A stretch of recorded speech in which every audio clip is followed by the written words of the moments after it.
और अमेरिका के बीच बढ़ते तनाव और डोनाल्ड ट्रंप के कड़े प्रतिबंधों ने एक देश को बर्बादी की कगार पर खड़ा कर दिया है। और स्थिति ऐसी है कि देश के ऊर्जा मंत्री लाइव आकर कैमरे के सामने यह खौफनाक ऐलान कर रहे हैं कि देश में पेट्रोल और डीजल का स्टॉक पूरी तरह खत्म हो चुका है, जिसके चलते देश की राजधानी समेत कई इलाकों में 22 घंटे का ब्लैकआउट छाया है। जी हां, यह बात बिल्कुल सही है और यह कहानी कैरेबियन देश क्यूबा की है, जहां पेट्रोल डीजल की मार ने देश को पूरी तरह से तबाह कर दिया है। आज क्यूबा में सड़कों पर सैकड़ों गाड़ियां खड़ी है, स्कूल, हॉस्पिटल सारे जगह अंधेरे में डूबे हैं और नेशनल ग्रिड पूरी तरह से वेंटिलेटर पर आ चुका है। और यह चुनौती पूरे दुनिया के लिए है, हमारे आपके लिए भी है, हमारे देश के लिए भी है। ट्रंप की सनक के चलते आज पूरी दुनिया में सबसे बड़ा संकट छाया है। इस ट्रंप का दिमाग सठिया गया है। युद्ध के नाम पर जो नंगा नाच चल रहा है, उसने पूरे विश्व के निर्दोष लोगों की जिंदगी को सबसे ज्यादा प्रभावित कर दिया है। पीएम नरेंद्र मोदी अगर देशवासियों से यह अपील कर रहे हैं कि पेट्रोल डीजल की खपत सीमित कीजिए, सोने की खरीदारी 1 साल तक बंद कर दीजिए, तो यह बहुत बड़ी चेतावनी है। वरना जो हाल आज क्यूबा का है, वह दुनिया के दूसरे देशों का क्यों नहीं हो सकता। हालांकि क्यूबा एक गरीब देश है, लेकिन हमारे पास भी कोई खजाना नहीं है। और ऐसी स्थिति अगर बरकरार रहती है तो फिर पूरी दुनिया परेशान हो जाएगी। नमस्कार, टर्निंग पॉइंट देख रहे हैं आप, मैं हूं नवेंदु और आज के इस वीडियो में बात करेंगे संकट की, पेट्रोल डीजल की आफत की और जनता की मुसीबत की। साथ ही आपको बताएंगे कि इस मुश्किल घड़ी में भारत की स्थिति क्या है। पूरे विश्व में पेट्रोल डीजल की भयंकर मार अब किसी काम की नहीं है। ट्रंप सरकार, ईंधन को लेकर पूरी दुनिया में हाहाकार। क्या भारत में शानदार काम कर रही है मोदी सरकार। ईरान अमेरिका जंग ने पूरी दुनिया का तेल निकाल दिया है और तेल की किल्लत से पूरा विश्व जूझने लगा है। कई देशों में ईंधन की समस्या सरेआम देखी जा रही है, दाम बढ़ गए हैं, रास्टरिंग और वर्क फ्रॉम होम जैसे नियम बनने लगे हैं। इस हाहाकार के बीच एक देश क्यूबा में पेट्रोल डीजल पूरी तरह से खत्म हो चुका है। 22 घंटों से यह देश अंधेरे में डूबा है और हालात इतने खराब हो चुके हैं कि वहां की सरकार ने अपने हाथ खड़े कर दिए। इस देश को अमेरिका ने पहले ही खोखला कर दिया था और अब मिडिल ईस्ट के हालातों ने इसे पूरी तरह से घुटने पर ला दिया। हालांकि हमारी स्थिति बहुत बेहतर है और क्यूबा एक गरीब देश है, लेकिन भविष्य में क्या होगा यह कोई नहीं जानता। क्यूबा के ऊपर इस वक्त मुसीबतों का ऐसा पहाड़ टूटा है कि पूरा देश ही गुमनामी के अंधेरे में डूब गया है। पिछले कुछ दशकों में क्यूबा ने कई मुश्किलें देखी है, लेकिन इस बार का ऊर्जा संकट सबसे भयानक, भयंकर और भयावह बताया जा रहा है। देश में पेट्रोल और डीजल का स्टॉक पूरी तरह से खत्म हो चुका है, जिससे रोजमर्रा की जिंदगी ठप हो गई है। अस्पतालों से लेकर स्कूलों तक, कॉलेज, ऑफिस से लेकर लोगों के घरों तक हाहाकार मचा है और बुनियादी सुविधाएं पूरी तरह से चरमराई हुई हैं। सबसे डरावनी बात यह है कि इस संकट का फिलहाल अंत नजर नहीं आ रहा है और दुनिया के लिए यही सबसे बड़ा संकट है। कैमरे पर फूट फूट कर रोए क्यूबा के ऊर्जा मंत्री। क्यूबा के ऊर्जा मंत्री विसेंट डी ला ओ लेवी ने जब टीवी पर आकर यह कहा कि हमारे पास अब बिल्कुल भी डीजल और फ्यूल ऑयल नहीं बचा है, यह सुनते ही पूरे देश के पैरों तले जमीन खिसक गई। सोचिए, कल्पना कीजिए, एक देश का जिम्मेदार ऊर्जा मंत्री सार्वजनिक रूप से टीवी पर कह रहा है, नेशनल टेलीविजन चैनल पर, कि उसके पास पेट्रोल डीजल नहीं है, कुछ रिजर्व में भी नहीं है, ना खरीदने की उसकी औकात है।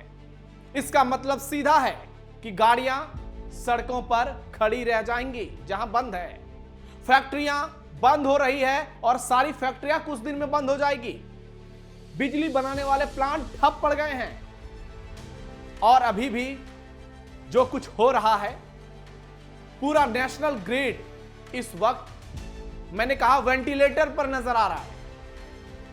और उतनी ही बिजली बन पा रही है जितना वहां का लोकल कच्चा तेल और नेचुरल गैस साथ दे पा रहा है। लेकिन यह कब तक देगा, यह बहुत बड़ा सवाल है। राजधानी क्यूबा की राजधानी हवाना की चमक अब फीकी पड़ चुकी है। सबसे ज्यादा दिक्कत में राजधानी हवाना ही है। यहां कई मोहल्लों में दिन के 22-22 घंटे तक बिजली है ही नहीं। इसका मतलब है कि वहां के बच्चे मोमबत्ती में पढ़ाई कर रहे हैं। अस्पतालों में मशीनें चलाने के लिए जद्दोजहद हो रही है। आप सोचिए कितने लोगों की जान चली जाएगी हॉस्पिटल में। पानी की सप्लाई तक रुकी हुई है। क्यूबा ने पिछले 2 साल में बड़े गर्व से खूब सारे सोलर पैनल लगाए थे, लेकिन विडंबना देखिए कि ग्रिड इतना ज्यादा अस्थिर हो गया कि वो सौर ऊर्जा भी सिस्टम में ठीक से नहीं पहुंचा पा रही है और लोग अंधेरे में रहने को मजबूर हैं। घबराहट का ऐसा आलम है कि हर तरफ संकट ही संकट छाया हुआ है। डोनाल्ड ट्रंप ने क्यूबा को कर दिया बर्बाद। क्यूबा की ऐसी हालत के पीछे अमेरिका का सबसे बड़ा हाथ है। जनवरी 2026 में डोनाल्ड ट्रंप ने एक सख्त आदेश जारी किया था, जिसमें कहा गया कि जो भी देश क्यूबा को तेल भेजेगा, अमेरिका उस पर भारी जुर्माना लगाएगा। नतीजा यह हुआ कि मैक्सिको और वेनेजुएला जैसे देश जो सालों से क्यूबा की मदद कर रहे थे, उसने अमेरिका के डर से अपने हाथ पीछे कर लिए। अमेरिका के इस चक्रव्यूह ने क्यूबा की सप्लाई चेन को पूरी तरह से ध्वस्त कर दिया। सिर्फ प्रतिबंध ही नहीं, दुनिया के दूसरे कोने में चल रही जंग ने भी क्यूबा की कमर तोड़ दी। ईरान और इजराइल के बीच बढ़ते तनाव और युद्ध के हालात की वजह से अंतर्राष्ट्रीय बाजार में तेल की कीमतें आसमान छू रही है और उसका असर पूरी दुनिया में देखने को मिल रहा है। क्यूबा जैसे छोटे देश के लिए अब बाहर से तेल खरीदना लगभग नामुमकिन हो चुका है, क्योंकि एक गरीब देश है क्यूबा। परिवहन की लागत इतनी बढ़ गई है कि कोई भी जहाज वहां तक आने को तैयार ही नहीं है। पिछले कई महीनों में सिर्फ एक रूसी जहाज अनातोली कोलोकिन ही वहां पहुंच पाया है, जो ऊंट के मुंह में जीरा जैसा है। यूनाइटेड नेशंस ने इस पूरी घेराबंदी को गैर कानूनी बताया है, क्योंकि इसका खामियाजा क्यूबा के आम लोगों को भुगतना पड़ रहा है। क्यूबा का पर्यटन उद्योग, जो वहां की कमाई का सबसे बड़ा जरिया है, वो भी पूरी तरह से बर्बाद हो गया है। होटल सारे खाली पड़ गए हैं और सड़कों पर सन्नाटा पसरा है। मंत्री लेवी, जो ऊर्जा मंत्री हैं, वो हताशा में बयान दे रहे हैं। वो कह रहे हैं कि क्यूबा हर किसी के लिए खुला है जो हमें तेल बेचने की हिम्मत दिखाए। लेकिन असलियत तो यही है कि क्यूबा के पास पैसा ही नहीं है। वो तेल खरीदेगा कहां से, क्योंकि ट्रंप के प्रतिबंध से क्यूबा पूरी तरह से बर्बाद हो चुका है। भारत में नहीं होगी पेट्रोल डीजल की दिक्कत। पश्चिम एशिया की जंग अब हथियार नहीं, ईगो की लड़ाई बन चुकी है और इसका नतीजा पूरे विश्व को भुगतना पड़ रहा है। कई देशों में तेल की किल्लत है और कामकाज ठप होने के कगार पर पहुंच गए हैं। अब भारत की स्थिति देखिए। भारत में पीएम नरेंद्र मोदी ने जनता को तेल बचाने की हिदायत जरूर दी है, लेकिन रूस के तेल कवच की वजह से सप्लाई चेन फिलहाल टूटने की टेंशन नहीं है और यह भारत के लिए बड़ी खुशखबरी है, लेकिन चेतावनी भी है। हाल ही में दावा किया जा रहा है कि भारत में 16 मई से पहले तेल रिजर्व रिकॉर्ड तोड़ स्पीड से भरे जाएंगे, क्योंकि रूसी तेल को लेकर मिल रही छूट की डेडलाइन बेहद नजदीक है। भारत ने इस डेडलाइन को आगे बढ़ाने पर भी काम शुरू कर दिया है। भारत लगातार कोशिश कर रहा है कि देश में किसी तरह की ईंधन की दिक्कत ना हो। भारत और अमेरिका के बीच रूस से आने वाले कच्चे तेल को लेकर एक बार फिर से बातचीत शुरू हो चुकी है। दुनिया भर में तेल की सप्लाई को लेकर मचे हाहाकार के बीच भारत ने अमेरिका से रूसी तेल को लेकर मिल रही छूट की समय सीमा बढ़ाने की फिर से डिमांड कर दी है। ईरान और इजराइल के बीच जारी तनाव ने तेल के बाजार में पहले से ही आग लगा दिया है। ऐसे में भारत अपनी ऊर्जा सुरक्षा को लेकर कोई जोखिम नहीं उठाना चाहता। 16 मई को खत्म हो रही इस डेडलाइन से पहले भारत की यह कोशिश काफी अहम मानी जा रही है। हालांकि ब्लूमबर्ग की एक रिपोर्ट भी आई है और ब्लूमबर्ग की रिपोर्ट के मुताबिक भारतीय अधिकारियों ने अमेरिकी प्रशासन से संपर्क साधा है। भारत चाहता है कि जो सैंक्शन वेवर उसे मार्च में मिला था और जिसके बाद में 16 मई तक उसे बढ़ा दिया गया, उसे एक बार फिर से आगे बढ़ाया जाए।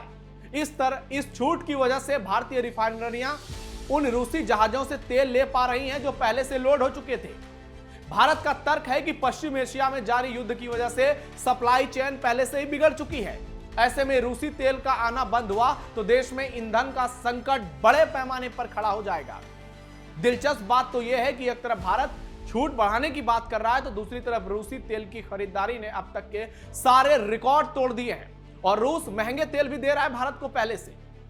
कैपलर के डेटा के मुताबिक मई महीने में भारत ने रूस से रोजाना औसतन 20 लाख बैरल से ज्यादा कच्चा तेल मंगाया है। यह अब तक का सबसे बड़ा आंकड़ा है। भारतीय रिफाइनरियों ने डेडलाइन खत्म होने से पहले ज्यादा से ज्यादा स्टॉक जमा करने के लिए अपनी रफ्तार बढ़ा दी है ताकि भविष्य में किसी भी तरह की कमी से बचा जा सके। लेकिन सच्चाई तो यही है कि यह दौर संकट का है और आने वाले दौर में यही टर्निंग पॉइंट साबित होगा। हम तस्वीरें देख रहे हैं कैसे पूरे देश में पेट्रोल डीजल को लेकर मारामारी तो मची है, भले वो छोटे पैमाने पर हो। कई पेट्रोल पंप पर यह निर्धारित किए जा चुके हैं कि आपको 100 रुपए के तेल मिलेंगे, 200 रुपए के तेल मिलेंगे, 500 रुपए के तेल मिलेंगे। यानी उनको डर लग रहा है कि गाड़ी तेल लेकर आएगी या नहीं।